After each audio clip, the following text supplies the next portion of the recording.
বয়সও নবীন, কিন্তু এটা অস্বীকার করার সুযোগ নেই। বাংলাদেশ দলের টি-20 স্কোয়াডের মিডল অর্ডারের স্তম্ভ এখন তাওহিদ হৃদয়।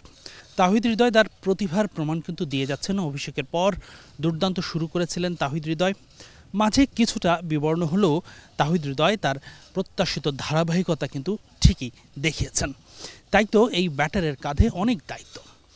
তবে তাওহিদ হৃদয়ের সবচেয়ে শক্তিশালী জায়গা লেগ সাইড। লেগ সাইডে দুর্দান্ত খেলেন হৃদয়, তবে হৃদয়ের কিন্তু কিছুটা দুর্বলতা আছে।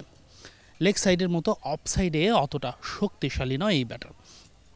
এই বিষয়টা ভালোভাবেই জানা আছে হৃদয় এবং কোচিং স্টাফ সকলেরই।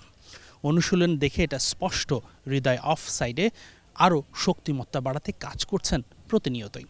এই যেমন গোয়ালিয়রে এসেও নিজের রেগুলার নেট সেশনের বাইরে সাপোর্টিং স্টাফদের সঙ্গে নিয়ে অফ সাইডে ফ্লিক করে করে তার এই বিভাগের দুর্বলতা কমানোর চেষ্টা করছেন। পাশাপাশি গোয়ালিয়রে এটাও দেখা গেল, দলের সবাই যখন সাদা বলে অনুশীলন করছেন তখন হঠাৎ লাল সহ আরও বিভিন্ন রঙের বলে ব্যাটিং করছেন তাওহিদ হৃদয়।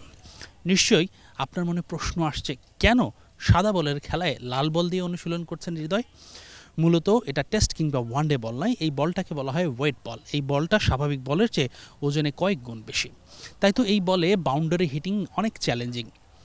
হাতের শক্তি বাড়াতে ছক্কা কিংবা চার নিশ্চিত করতেই ওয়েট বলে হৃদয়ের এই অনুশীলন। অবশ্যই এই সেশনও তাওহিদ হৃদয় অফ সাইডে নিজের দুর্বলতা কাটাতে কাজ করেছেন লম্বা সময়। পরিশ্রমী সফলতার চাবিকাঠি তাওহিদ হৃদয় এমনিতেই খুবই শক্তিশালী।